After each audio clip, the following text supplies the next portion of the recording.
Thank you everybody for coming. Thank you everybody for coming. The Hangout is now live.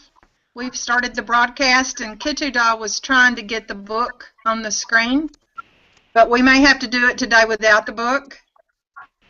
I think we'll do without the book. What I would like you to do is to read it afterwards by yourself, right?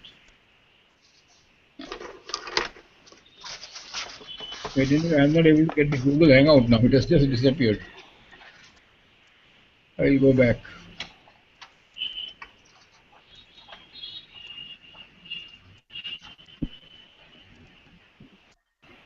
Just a minute.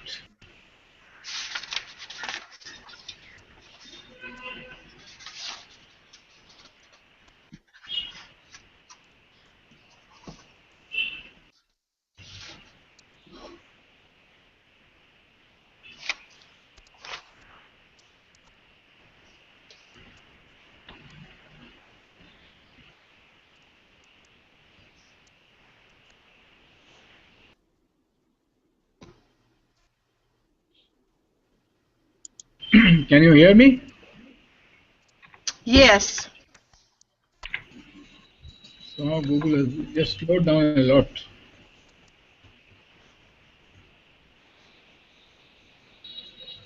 Anyway, I will start, and as soon as the image comes, we'll continue, right? See, what I wanted to tell you was that I have just received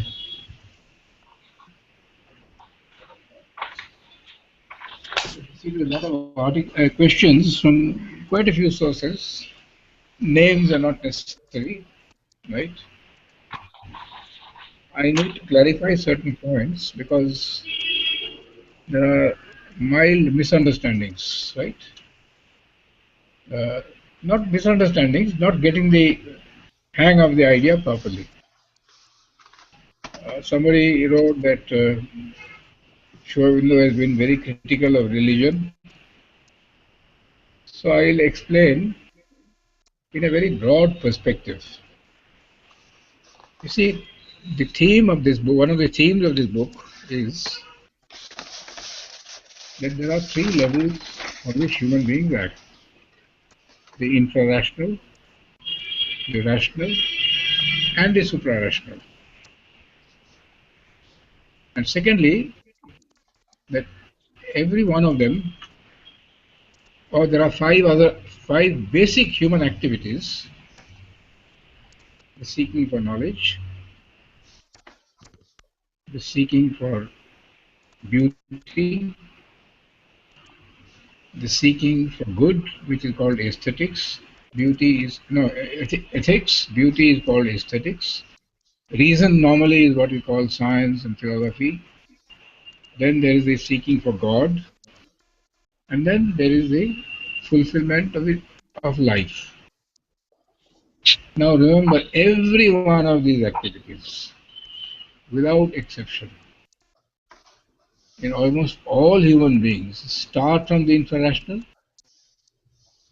So to say that Sri Aurobindo has criticized religion would not be right, because most of our opinions, which is a form of knowledge, right, is based on likes, dislikes, prejudices, or insufficient data.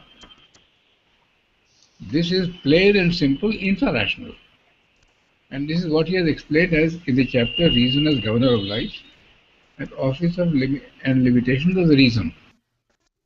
So to say that Sri Aurobindo has criticized religion will be an overstatement. All that he has said is that all these different parts, right, go through these three stages. Therefore, the first movement of religion, of reason, 99% even today, right, are not honest, right? It is based on limited opinions, limited information. See, that is why it is extremely important that we should keep our head very cool and hardly ever come to a judgment until you have got all the things, right? I do not want to bring Mother Sri Aurobindo. I can give you hundreds of examples when she has reacted, right? The important thing is that we have to understand that whether it is in reason, whether it is in beauty, whether it is in good, whether it is in God, that is religion, or whether it is in life, right? We are always tempted to be, what you call, we start infrarational.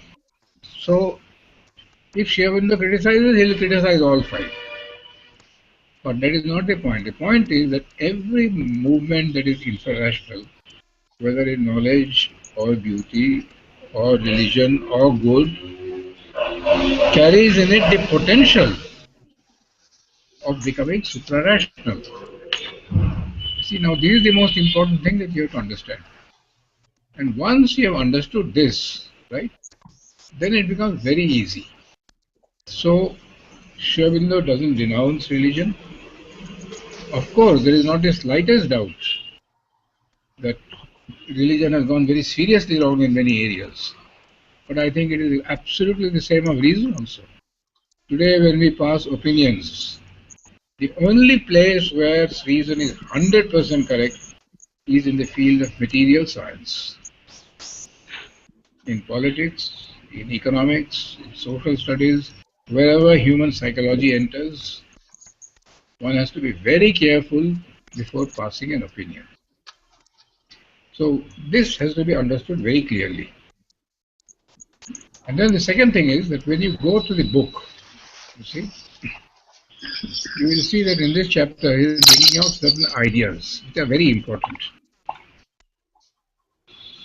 If you look carefully, you will find that the seeking for reason of knowledge through reason normally, the seeking for beauty through the aesthetic being, the seeking for good through the ethical being, the seeking for the fulfillment of life through the vital being, do not aim directly at God. They are not bothered about God at the beginning, but ultimately, if you carry them to their end, you will arrive at God.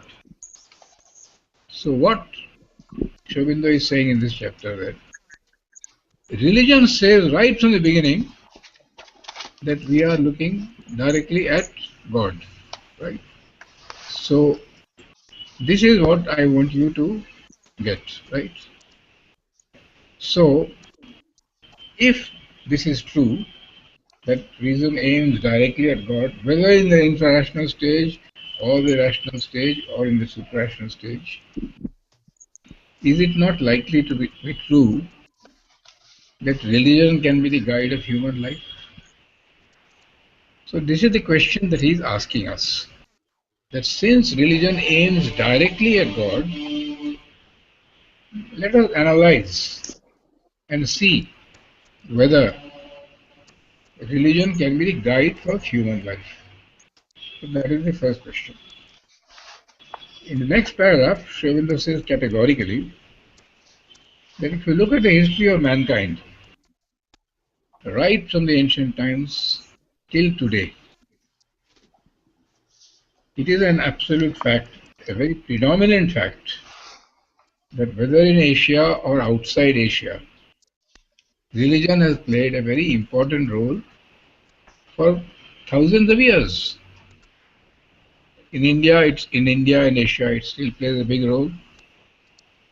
In Europe, in the last 500 years, it has been reduced, but it has not disappeared, and it will never disappear. Now, the very fact that it is there for such a long time proves that there is something in it. So there are the very strong religious believers who believe that religion can be the guide of human life. But then there are the opponents, which is quite natural, who say that in the name of religion, some of the most terrible things have been done, which is true. And it is more particularly so in the West, where in the name of religion you burned Joan of Arc, you burned Giordano Bruno. There were inquisitions, there were punishments for all those who dared to believe in a different way. This is a very serious human feeling, right? Therefore, they damn religion and say this is completely wrong, religion must be removed. Now, Sri Aurobindo cannot take that position. He doesn't take that position. He says, yes, there is a very serious argument. This argument has very strong implications, and it is true that religion has done a lot of things, infrarational religion.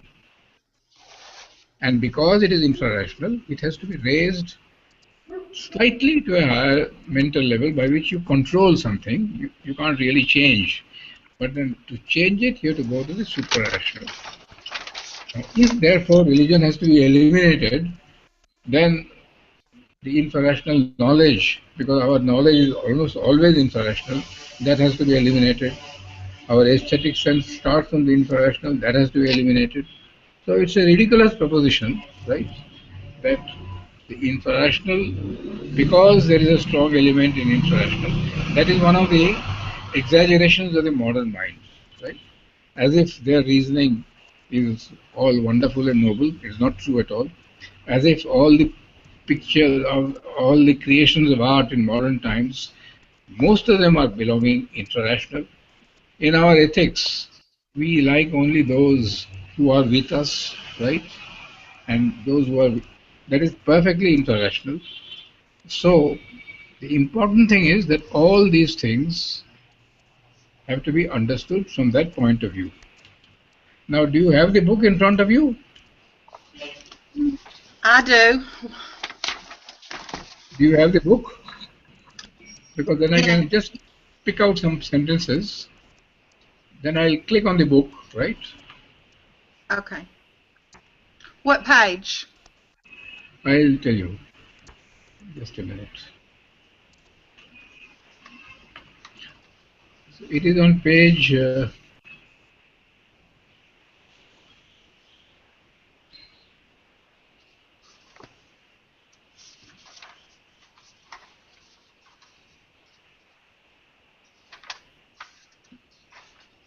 page 173 it starts, but actually what I want you to do is to go to page 174, right?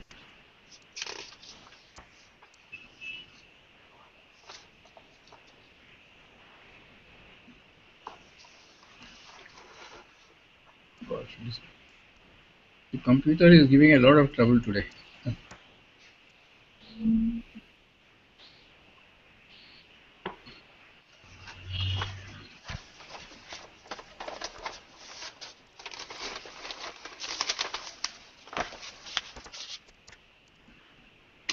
You go to page 175. Have you got it? I do.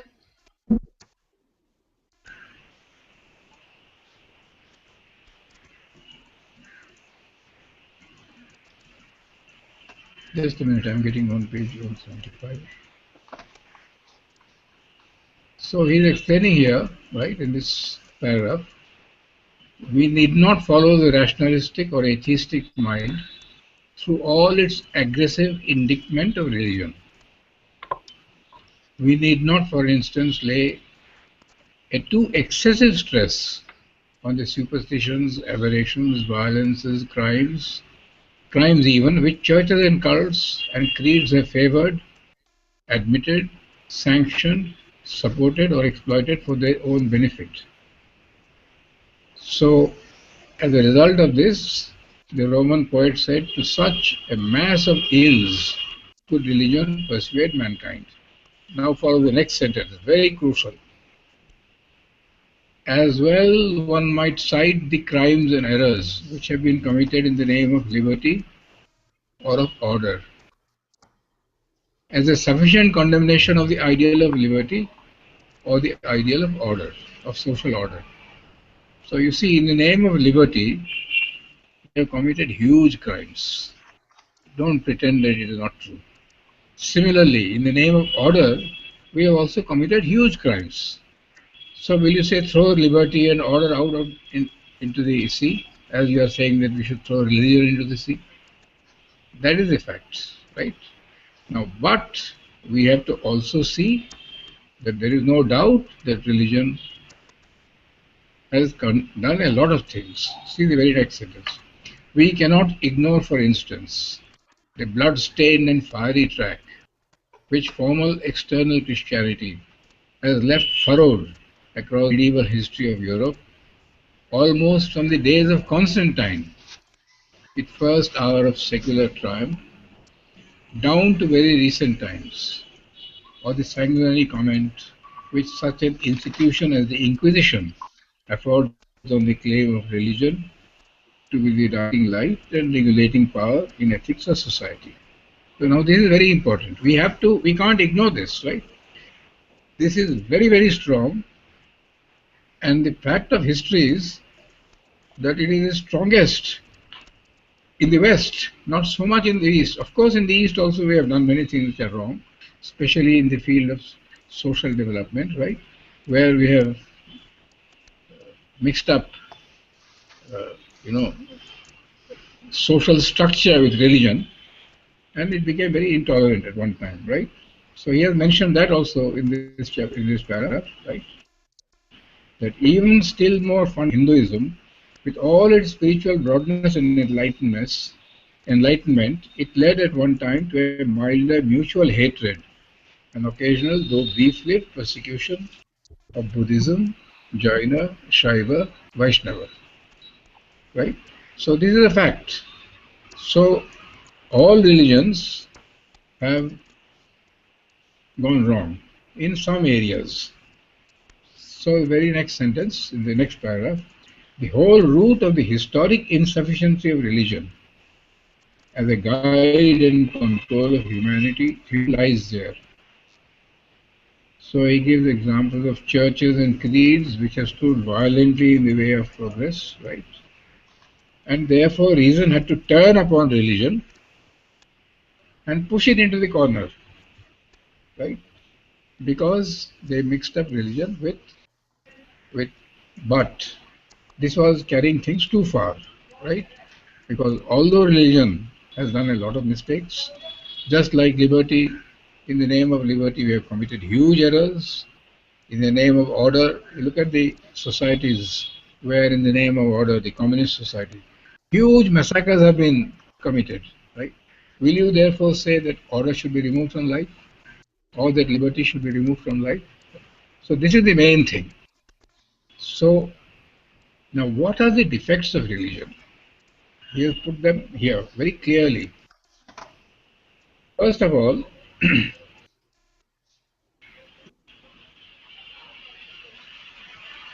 religion has stood for certain fixed intellectual conceptions about God and the world, which could not stand scrutiny. And therefore scrutiny had to be put down by sword, fire and sword. Scientific and religious truth had to be denied, and philosophical truth, in order that religious error might survive. Right? This is the first defect of religion. Next defect is that a narrow religious spirit oppresses and impoverishes the joy and beauty of life, either from an intolerant asceticism or as the Puritans attempted it, because they could not understand that the divine is God and love, and God is love and beauty as well as purity. This is the second defect, it's narrowness. In politics, religion has often thrown itself on the side of powers and resisted the coming. Just a minute, I got a. Hello? Hello, sir, I've got your thing, it's excellent. I was going to write a letter to you. Yeah. Yes, I write that. It's very well written. I must thank you for that, right? Yeah, yeah.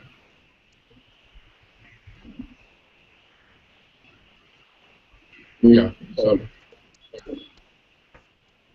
Yeah, yeah, it's all right. Okay. No, I've got it and I've already done it. Thank you, sir. Right. Yeah, everything fine. Yeah. Weather is hot, but evening there is sea breeze. Right. Right, sir. July 7th and 13th. Yeah. No, he's coming back.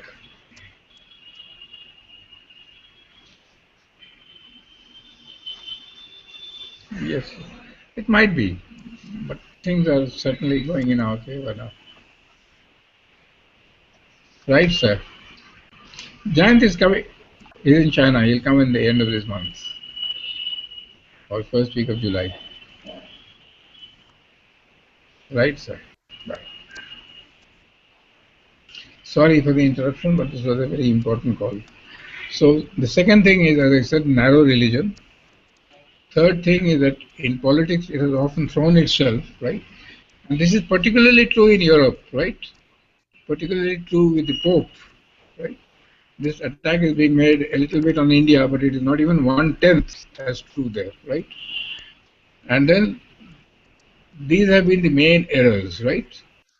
The main thing that you have to understand is that true religion is always inward, go deep. And therefore, towards the end of this chapter, he says categorically, the true religion is spirituality. And let me tell you, all of us, including myself, right? Why, when we start, even right today, we depend on some external support, right? You might call it religion. Right? And in fact, there are people who mock us that you go to the samadhi, right? Just as people go to the temple. We mock people when they go to the temple and say, oh, they are religious people.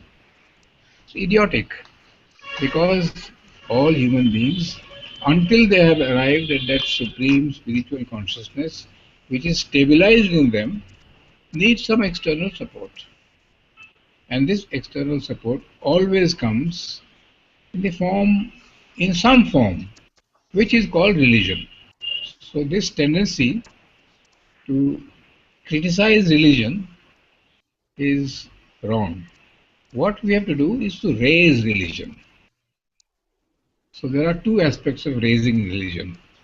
One is you can stop by the power of reason it doing certain wrong things. But you cannot enlighten religion by the reason. You have to go one step above. But that is very easy to say. You have to do it. And that is why be a little less critical of reason, understand. And I've seen so many times, Mother, again, I don't want to bring her name, but she has respected these people. Because she says that the basic thing that you have to understand about Sri Aurobindo is that there is nothing fundamentally wrong. All these things have been distorted, but not fundamentally wrong. So what you have to do is to remove the distortion, and there the power of reason is sometimes of great help. But ultimately, whether it is in reason or in religion or in beauty or in God, you have to go higher. And you have to come. So as Sri Aurobindo says, there are two aspects of religion. One is called religion, and the other he calls it religionism. Right? Religionism, when there is extreme stress on the external, right? Or total stress even, right? So if you stress on something external, whether it be a mental idea, whether it be a ritual, whether it be a custom, it is all the same thing, right? Rationalists think because they are rational, therefore they are superior. It is not true at all. It is still a narrow thing, right? So all these things have their place, and he will tell you that these creeds and systems have their place. An intellectual formula also has its place, but an intellectual formula is not true spirituality, right? Spirituality is beyond all this. So basically the idea is that this is one. And the other factor about religion, generally as it has been practiced all over the world, right, is that it has tended to negate life. It has given no importance to life because it found that life is very difficult to control. So it has created two worlds, the life of spirituality and the ordinary life of the human being. Now that is wrong, because if religion is to be the guide of human life, and you recoil from religion, you recoil from life, how can religion be the guide? So this is the mistake that they have made. So there is no quarrel at all between the West and the East. When the West points out, or the intellectual approach points out the shortcomings, let us accept them honestly. But also let us realize that there is a higher thing called religion, and then you will see that religion can become a more wonderful instrument of God. But if religion is meant by these narrow external things, then it is gone. Right? So this is the basic idea. So you will see that in this chapter, there is a place where he says that true religion is spirituality. So, but religion, as it is practiced, can never be the guide of human life. Religion, if it is brought directly under the influence of spirituality, can become the guide of human life. Which means, in simple words, spirituality can become the guide of human life. Whether it is for the rational being, whether it is for the aesthetic being, whether it is for the ethical being, whether it is for life, or whether it is for the seeking of God. Right? So this is the main idea. So I wanted to stress on this. One more point I want to stress on, right? And that is, if spirituality exists, how can reason, which is one step below, ever judge spirituality? It can try to open itself out. We have seen that in the chapter called Office and Limitations of the Reason. Reason can never arrive at the absolute. And that is why, as Sri Aurobindo says, reason is never an instrument of truth. It is an instrument of partial truth. It sees one side of life. The opposite opinion sees another side. And in a sense, both are right. Right? Unless you bring in the ego or your likes and dislikes. But even in true things, the only place where this is successful is in the field of matter, because there the laws are absolutely rigid. So you see now, if you say I believe in liberty, then there will be no order. If you believe in order, you have to take away liberty. That is ridiculous. You have to harmonize both of them. And at the present level, it will be a kind of compromise. But ultimately, when we reach the higher level, right, then it is not a compromise. You can have complete freedom and yet complete order. So this is the main thing that I wanted you to go through. And I'll be very happy if you write to me and ask me questions. I will always answer them. There is no doubt about that, right? So that's it. I'll come back now to the hangout, right? Let me see.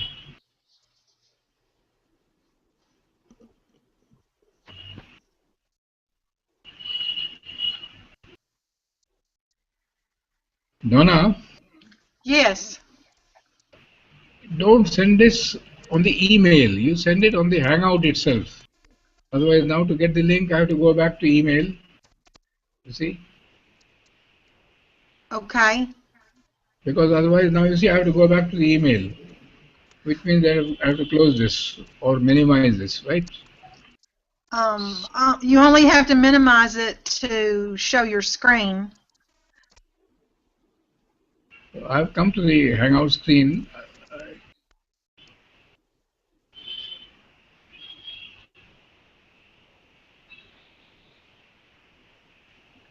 I started the video hangout. I don't know, the computer is very, very slow today. Yes, your screen is jerky. Your screen isn't smooth.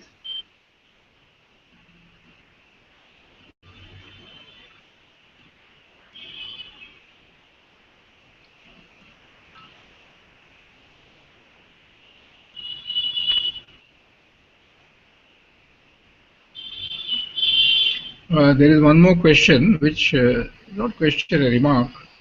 which somebody wrote to me that today being International Yoga Day, I said, yes, it's a very happy thing, but it is only the first step. It is just only one step where, or two steps that you have taken in a walk of 100 miles, right? But the step is in the right direction. And this will gradually lead to a deeper awakening, to a deeper understanding, which is very healthy, right?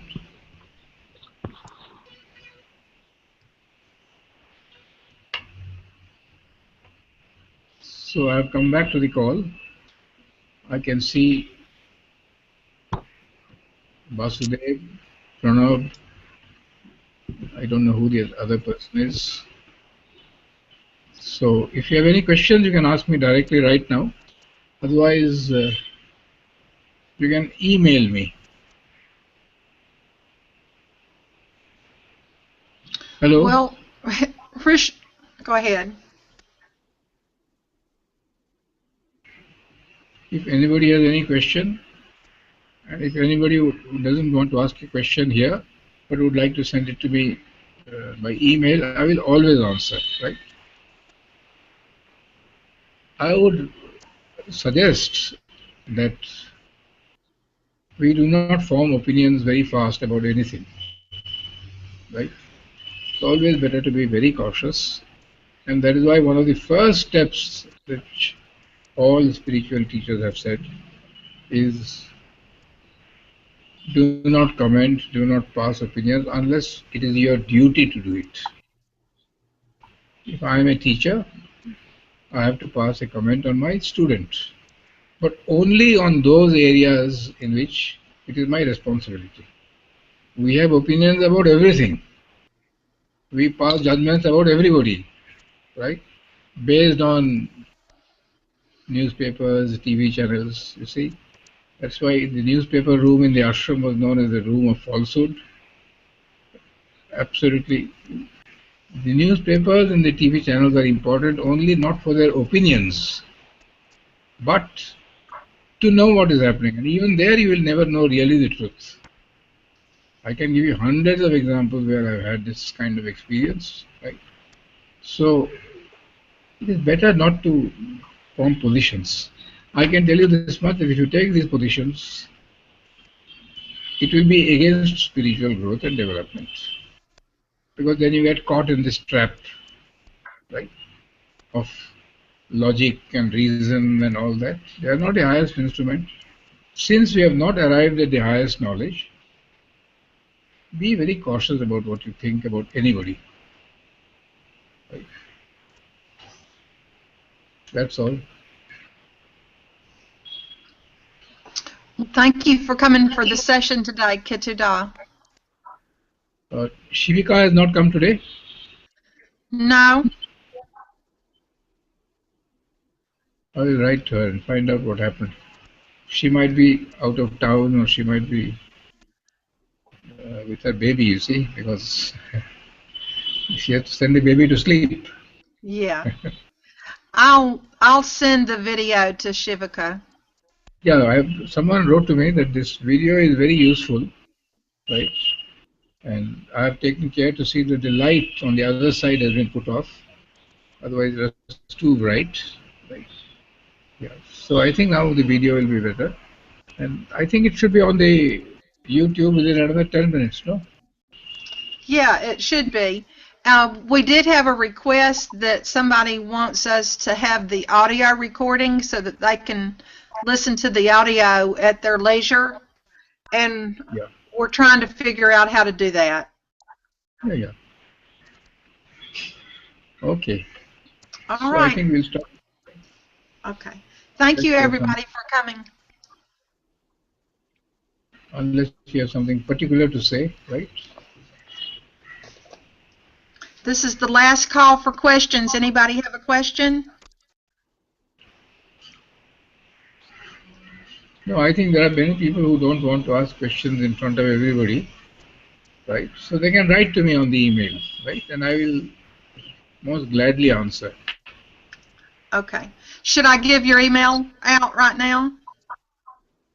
We can, I think, stop this session, no? Okay, Right. we'll stop it. Okay. Bye, Kittu. We'll see you next week. Right.